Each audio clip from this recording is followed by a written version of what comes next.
Welcome back to the channel. Today we've got probably the coolest guitar to have ever been in my hands. And this is a Woodrite DC-9 Imperial Warlord Matt Pike signature guitar, but this one's a little bit special.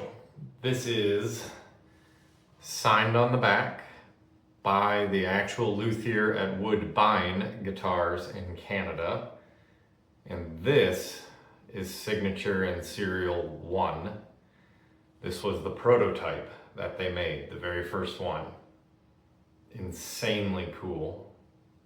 That finish is called a Canaan Burst. I'm on my way to Cana.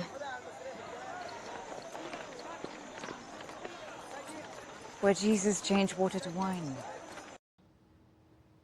And how this one came to be in the studio, you might ask, is a buddy of mine who actually owns this guitar was going to buy one of the just normal production models, Woodrite Imperial Warlord, and paid for it and everything through the website, and the company contacted him and said, hey, we're out. We accidentally sold the one that you bought to someone else right before you paid for it, and system let it go through, whatever.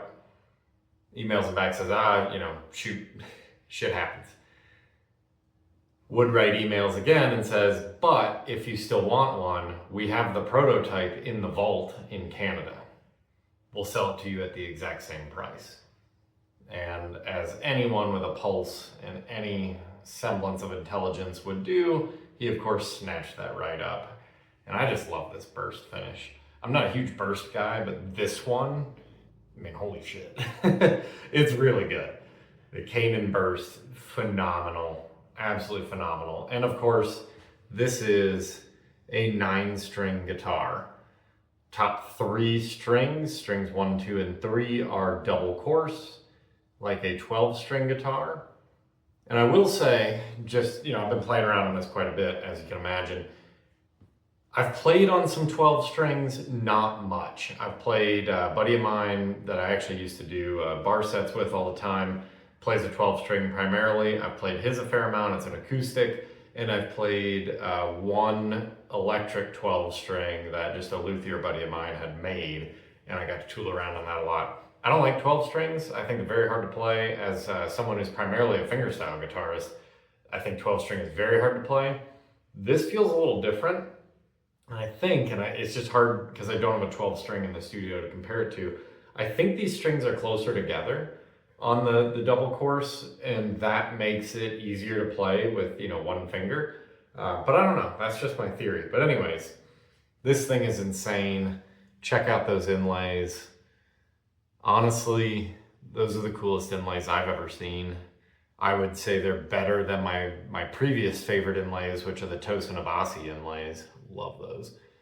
But those are incredible inlays. If you can see the etching on the pickups there on Matt Pike's signature lace fire spitters, we've got the very cool etching. Set neck Les Paul style, of course, double cut Les Paul. And just overall, I mean, this is a machine.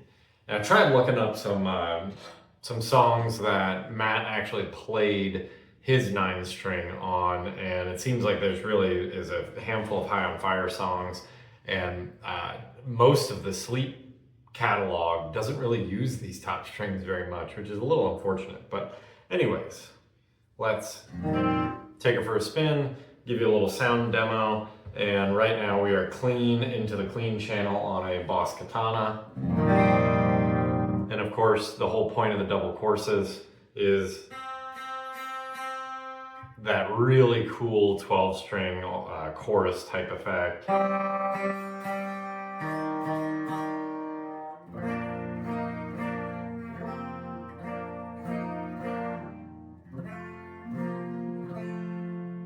Sounds really nice on those, on the cleans and everything, on the neck. Just very 12-string-esque, super, super full, which is kind of the whole point.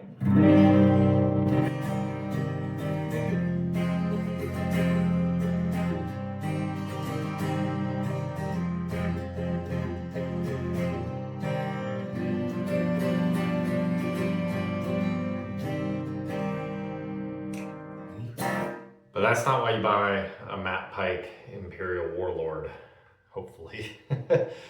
Crazy, crazy, crazy, crazy guitar. Just through the super fuzz, so we'll play it on a bunch of different fuzz as Matt would probably want us to. And those double lip strings.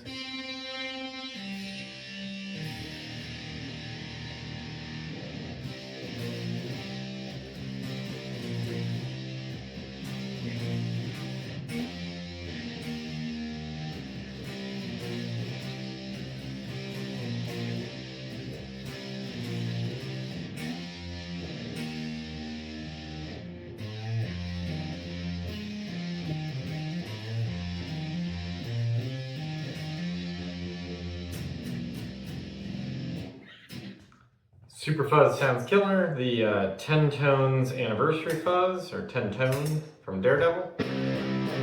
Cranked up a little more, obviously.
Honestly, sounds so good. That 10-tone fuzz is just phenomenal.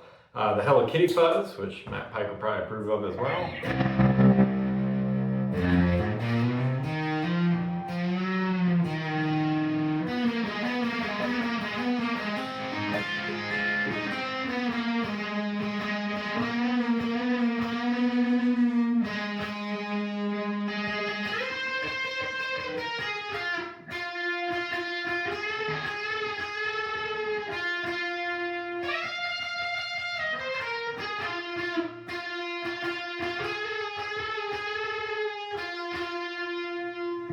Sounds killer through the Hello Kitty fuzz, and probably my favorite, the Black Arts Toneworks Destroyer.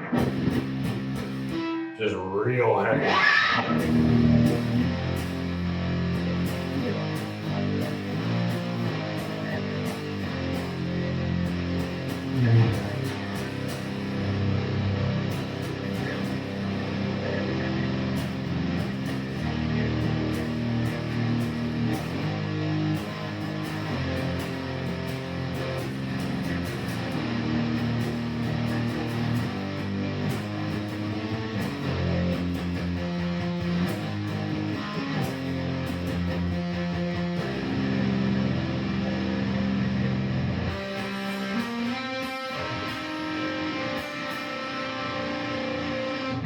And if we put a little, we'll just go straight distortion through my custom distortion pedal.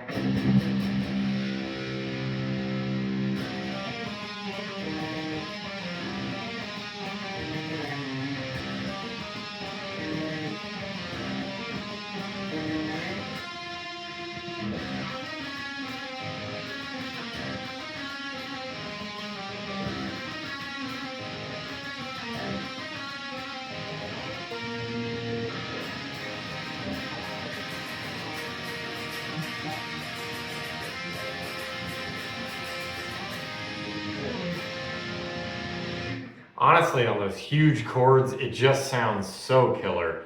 Such a cool concept in general.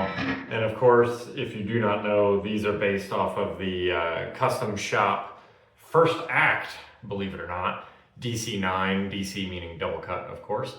And a very cool little hint of trivia about the DC-9. And you can kind of see, maybe somewhere back there, on the wall, that one is an LTD Sparrowhawk, Bill Kelleher's signature guitar. And I've actually talked to Bill about the DC-9, and he actually said he liked Matt Pike's DC-9 so much that he took it from Matt and mailed it to Japan, which is fantastic, and told the folks at ESP to clone it and make him one. To which they did, and they sent both back, and then Matt got his original DC-9 back. But that's just a fun little bit of metal lore and trivia for you.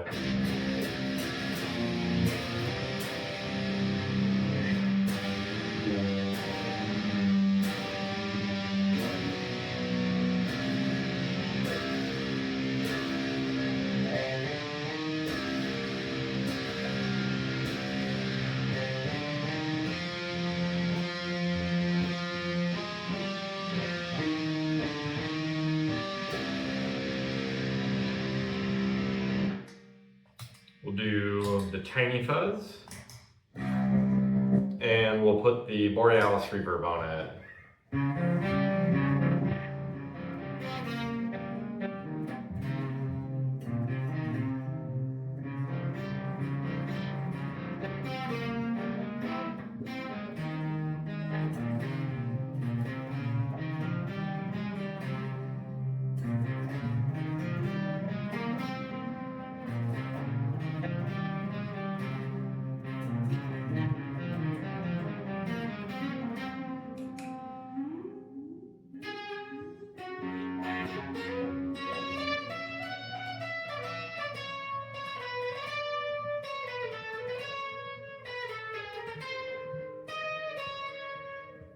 And honestly, one of the things I've always wondered about 12 strings, having not played too many of them, is, you know, how can you play quickly and whatnot?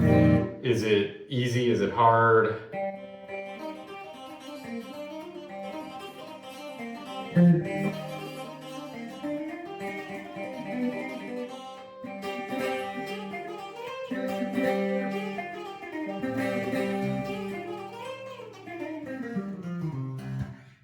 Honestly, that's not bad. And fingerstyle, of course, kind of your toughest.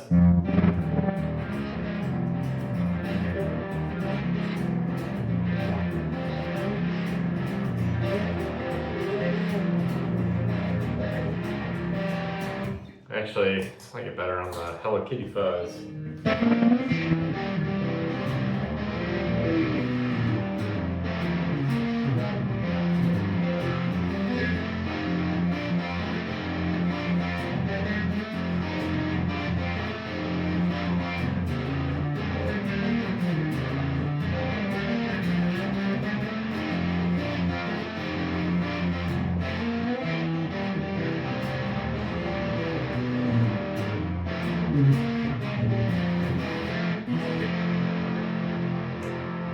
Sounds killer on that Hello Kitty. And guy that owns this requested a little bit of Black Label Society as well. Can't really hold a Les Paul without playing Soundtrack Wild.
Yeah, sounds killer, honestly, on everything. Plays really well.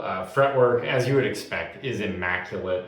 Everything on it is just, you know, an absolute tier 1 professional level stage and studio ready guitar, which is exactly what you would expect. Everything Woodrite makes, phenomenal. Everything Woodbine makes is beyond phenomenal. The weight on this, I mean, it's not light. I think it is a touch lighter than my Gibson Les Paul, but my Gibson Les Paul is a boat anchor, so, you know. But this is, you know, a pretty hefty, sizable instrument.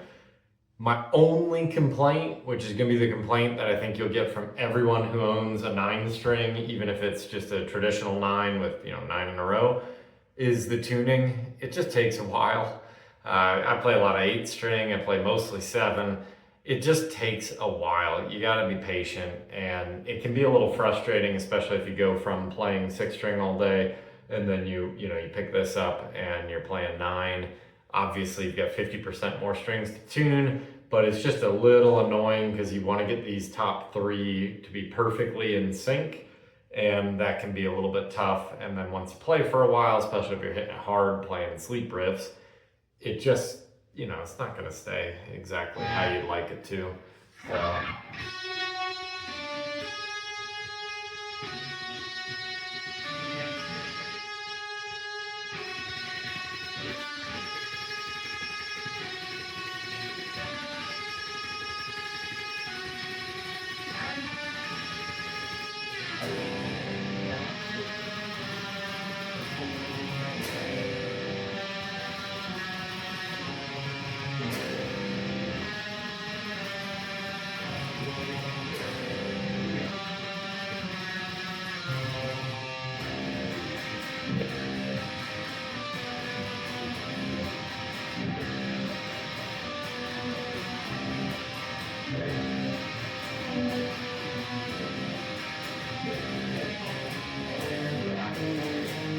I think that's it.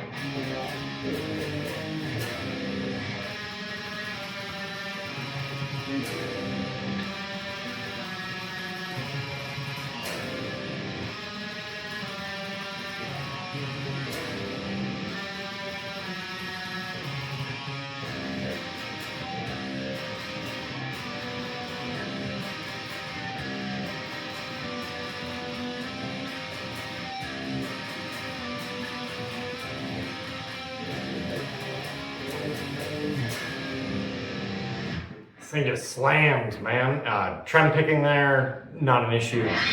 And yeah, honestly, you can play everything on it that you would normally play: fingerstyle, trem, blues, jazz, metal, black metal, all the shit you'd want to play.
Just sounds fantastic. I can play this thing all day. Really comfortable too. So a lot of times my Les Paul, which again is heavier than this, it just kind of, you know, leans you forward too much. Your shoulders end up hurting. Your leg hurts a little bit. You know, this actually is pretty cozy, pretty comfortable. I like it. No belly cuts or anything, but you know, fits the body well. And I really wanted to do this entire video shirtless because I don't think Matt Pike owns or has seen a shirt in his life. But I figured the Mastodon shirt, you know, that's good enough. Even acoustic, so sounds pretty good.